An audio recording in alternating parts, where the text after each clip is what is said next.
दोस्तों ये कहानी है राजस्थान के चूरू जिले की। एक 32 साल का युवक ट्यूबवेल का काम कर रहा था। एक दिन एक 20 साल की जवान खूबसूरत लड़की उससे मिलती है, जहां पर वह पहली नजर में उसका दीवाना हो गया। जहां पर एक दिन का काम था, उस लड़की के चक्कर में वहां पर 3 दिन लगा देता है और इन 3 दिनों के दौरान उन दोनों के बीच में जो हुआ सुनकर आपके होश उड़ जाएंगे। दोस्तों बहुत रोचक, अद्भुत और रुला देने वाली कहानी है। आइए इसे वीडियो के माध्यम से पूरा सुनते हैं। लेकिन दोस्तों अगर आप हमारे चैनल पर नए मेहमान बनकर आए हैं तो वीडियो को लाइक करके सब्सक्राइब कर दीजिएगा, ताकि हमारा हर मन मोह लेने वाला कहानी आप तक पहले पहुंचे और हमारा भी मनोबल बढ़ता रहे। दोस्तों ये कहानी है राजस्थान के चूरू जिले की। एक लड़का जिसका नाम किशन होता है, उसकी उम्र 32 साल की होती है। वह ट्यूबवेल खोदने का काम करता था। 2023 में एक गांव में ट्यूबवेल खोदने के लिए जाता है। सुबह सुबह अपना सामान और आदमी लेकर वहां पहुंच जाता है। वह अपने आदमियों से कहता है, तुम लोग तैयारी करो, मैं जरा चाय पीकर आता हूँ। किशन वहाँ से चाय पीने के लिए चला जाता है। तभी उसको एक लड़की आती हुई दिखाई देती है। वह 20 साल की उम्र की थी। उस लड़की का नाम कमला होता है। दोस्तों जब ये उनसे मिलता है तो पूछता है कि यहाँ पर कोई चाय की दुकान है क्या। तो कमला कहती है कि क्यों, तुम्हें नहीं पता है क्या? तो कहता है कि अगर मुझे पता होता तो मैं आपसे क्यों पूछता भला। फिर कमला कहती है, क्या तुम विदेश से आए हो? तो कहता है, मैं विदेश से नहीं आया हूँ, मैं ट्यूबवेल का काम करता हूँ। इसी गाँव के बाहर ट्यूबवेल खोदना है, लेकिन मुझे चाय की तलब लगी है। अगर आप जानती हो तो दुकान बता दो। अब जो कमला के साथ लड़की रहती है वो कहती है, ट्यूबवेल का काम जो हो रहा है वह मेरे खेत में ही हो रहा है और दुकान उधर है, आप जाइए वहां पर चाय पी लीजिए। लेकिन क्या ट्यूबवेल का काम शुरू हो गया है? तो किशन कहता है कि हाँ शुरू हो गया है। तो कमला कहती है कि देखने से तो नहीं लग रहे हो कि तुम ट्यूबवेल वाले हो।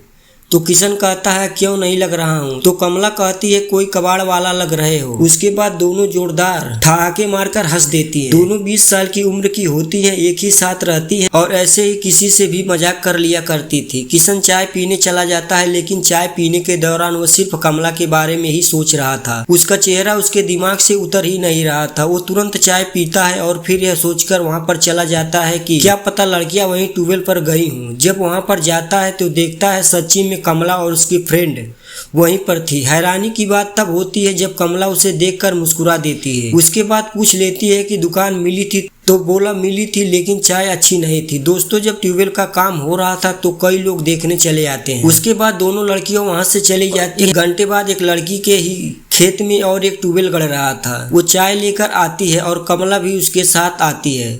अब दोस्तों किशन के लिए कमला अलग से थर्मस में चाय बनाकर लाती है, चाय देती है, चाय पीता है और उसके बाद कहती है कि चाय कैसी है। इशारों ही इशारों में पूछती है। वह इशारों ही इशारों में बताता है कि चाय बहुत अच्छी है। उसके बाद बहुत सारे लोग वहां पर थे। काम शुरू हो जाता है और वहां से कमला और उसकी सहेली दोनों चली जाती हैं। लेकिन कमला दिन भर में 2-3 चक्कर वहां पर लगाती है। किशन का अपने काम से ज्यादा अब उस लड़की पर नजर होता है। दोस्तों इन इशारों में दोनों में प्यार हो जाता है। अब किशन सोचता है कि अगर मेरा काम हो जाएगा तो कल मैं यहाँ से चला जाऊंगा, तो कमला से मुलाकात नहीं हो पाएगा। यही सोचकर अपना एक सामान ही गायब कर देता है और कहता है कि मैंने एक सामान लाना भूल गया हूँ, इसीलिए आज काम नहीं हो पाएगा, बाकी का काम कल होगा। जब शाम हो जाती है वहाँ से सारे लोग अपने अपने घर चले जाते हैं। अगले दिन वह सुबह अकेले वहाँ पर आता है तो जो उसकी सहेली की पिताजी थे उनके यहाँ पर वह ट्यूबवेल हो रहा था। उससे पूछते, तुम अकेले आए हो? तो कहता है कि हाँ, लेबरों ने छुट्टी कर लिया है। फिर उन्होंने कहा कि काम कब होगा? किशन बोला, अब काम कल होगा, यहाँ पर मेरा सामान है, मैं यहीं पर बैठा रहूंगा।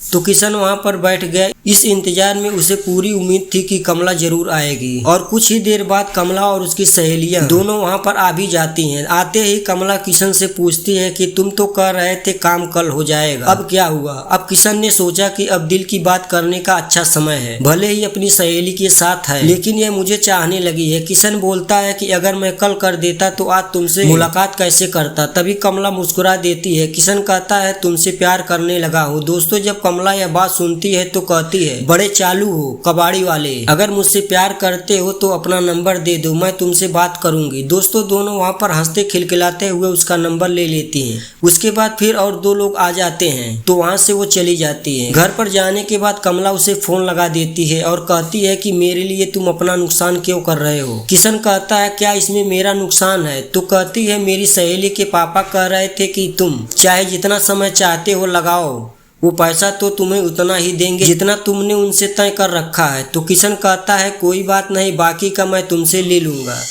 कमला कहती है मेरे पास क्या है। किशन कहता है बहुत कुछ है तुम्हारे पास। तो इस तरह से दोनों बात की शुरुआत करते हैं और उसके बाद कहता है कि तुमसे बात हो गई, यही क्या लाखों रुपए से कम है, और पैसे तो मैं बहुत कमा लेता हूँ, तुम्हारे यहाँ 10 दिन भी रुकना पड़े तो मैं रुक जाऊंगा। अब तो दोनों प्यार भरी बातें करने लगते हैं, लेकिन अगले दिन वह काम शुरू होता है, शाम तक काम खत्म हो जाता है। उसके बाद वहाँ से चला जाता है। वहाँ से जाने के बाद ये दोनों एक दूसरे से बहुत बातें करते हैं और उसके बाद कुछ दिनों बाद, कुछ महीनों बाद यह महसूस करते हैं कि अब हम दोनों को शादी करना चाहिए। कमला अपने परिवार वालों को बोलती है क्योंकि उसके लिए लड़का ढूंढा भी जा रहा था, तो कहती है कि मैं तो उसी ट्वेल्व वाले से ही शादी करूंगी। अब यह सुनने के बाद परिवार में कोहराम मच जाता है। उसके परिवार वाले लोग जाते हैं उसकी सहेली के घर पर और कहते हैं कि तुम्हारे घर जो काम करने वाला शख्स आया था, ट्यूबवेल वाला, कहाँ का रहने वाला है, उसका पता बताओ। अब दोस्तों वो लोग कहते हैं कि हमको इससे क्या मतलब। वह अपनी बेटी से पूछते हैं तो सारा सच उगल देती है। कहती है कि हाँ, कमला और उसका दोनों का अफेयर है। अब तो उसके परिवार वाले कमला पर नज़र रखना शुरू कर देते हैं, उसका मोबाइल भी छीन लेते हैं। इधर किशन परेशान हो जाता है और एक दिन वह फैसला करता है कि वह कमला को उसके घर से भगा ले जाएगा और शादी करेगा। दोस्तों वो दिन आता है 9 जून 2024 का, जब मौका देखकर कमला को लेकर वहां से भाग जाता है और रतनगढ़ कोर्ट में पहुंच जाता है, जहां पर वह लव मैरिज कर लेता है, सर्टिफिकेट भी बनवा लेता है और इस प्रेम विवाह का जो सर्टिफिकेट होता है उसके व्हाट्सएप स्टेटस पर लगा देता है, जिससे कमला के घर वालों को पता चलती है। उसके बाद कमला को किशन अपने घर पर लेकर चला जाता है। जब यह खबर कमला के घर वालों को लगती है तो आग बबूला हो जाते हैं। वो लोग उन दोनों को ढूंढने लगते हैं और फोन पर उन्हें धमकियां देते हैं, जान से मारने की धमकी देते हैं और कहते हैं कि अंजाम बहुत बुरा होगा। अब तो शादी 9 जून को हुई थी, 2 दिन बीते थे। दोनों को इतनी धमकियां दी जाने लगी कि दोनों परेशान हो जाते हैं और इससे भयभीत होकर पुलिस के यहाँ पहुँचते हैं, जहाँ पर वह उनसे अपने सुरक्षा की गुहार लगाते हैं। कमला कहती है कि मैंने अपनी मर्जी से शादी की है, किशन या उसके परिवार वालों ने मुझ पर कोई दबाव नहीं बनाया है। मेरी उम्र 20 साल की है। वह अपना सर्टिफिकेट भी दिखाती है और उनसे गुहार लगाती है कि हम दोनों को सुरक्षा प्रदान की जाए। शादी हुए अभी 1 हफ्ता ही हुआ है, लेकिन उन दोनों के जानी दुश्मन कमला के परिवार वाले बने हुए हैं। उसके परिवार वालों का कहना है कि हमारी जात बिरादरी एक नहीं और 32 साल का लड़का कैसे मेरी 20 साल की लड़की को भगा कर ले गया। दोस्तों कहा गया है यह कलयुग है, कुछ भी हो सकता है। आपकी क्या राय है कमेंट बॉक्स में जरूर बताइएगा। तब तक के लिए नमस्कार।